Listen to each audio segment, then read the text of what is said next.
Assalamualaikum warahmatullahi wabarakatuh. Shalom. Terima kasih Ibu. Kami dari kelompok 2 akan mempresentasikan materi kami yaitu refleksi gelombang. Sebelum saya masuk ke materi, saya akan memperkenalkan teman-teman kelompok saya. Yang pertama saya sendiri yaitu M. Nurriza Sahatira dengan NIM 2021-73128. Dan selanjutnya teman saya Safira Salsabila Konsina dengan NIM 2020-30010. Dengan saya Widyayanti Lesnusa dengan NIM 2020-73116. Oke, untuk tidak membuang waktu, langsung saja kita masuk kepada materi. Definisi refleksi gelombang.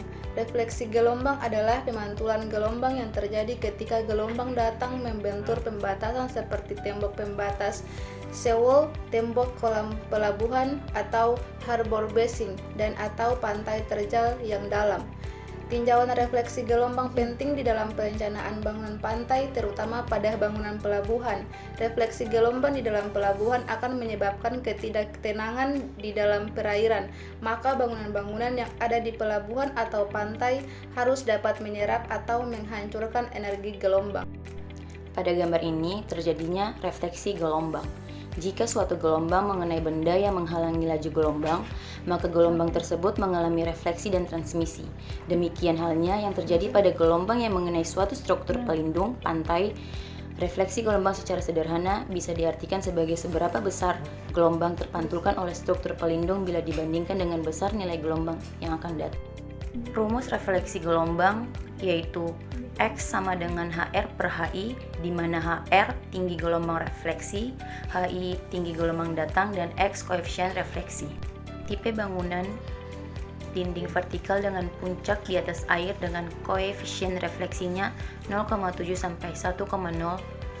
Tipe bangunan dinding vertikal dengan puncak terendam dengan koefisien refleksinya 0,5 sampai 0,7. Tipe bangunan tumpukan batu sisi miring dengan koefisien refleksinya 0,3 sampai 0,6. Untuk tipe bangunan tumpukan blok beton dengan koefisien refleksinya 0,3 sampai 0,5.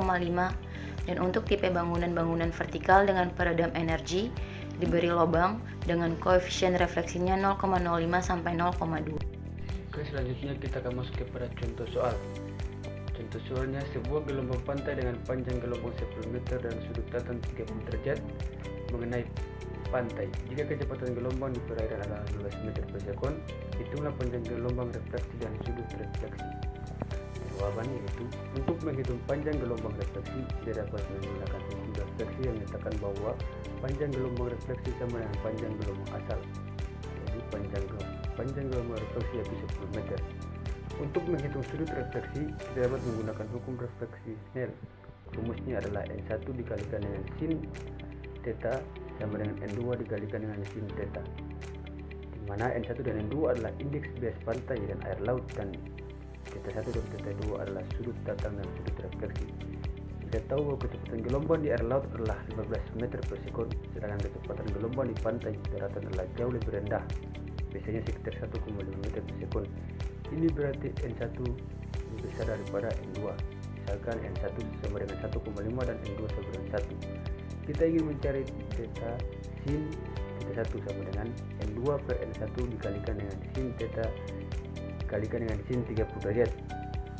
1 dibagi dengan 1,5 dikalikan dengan sin theta dikalikan dengan sin theta sama dengan 1,5 dibagi 1 dikali sin 30 derajat dikalikan sin theta sama dengan 1,5 dikalikan 0,5 sin theta sama dengan 0,75 sin theta.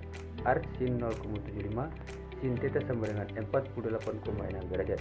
Jadi panjang gelombang refleksi adalah 10 meter dan sudut refleksi sekitar 48,6 derajat. Terima kasih atas perhatiannya Ibu.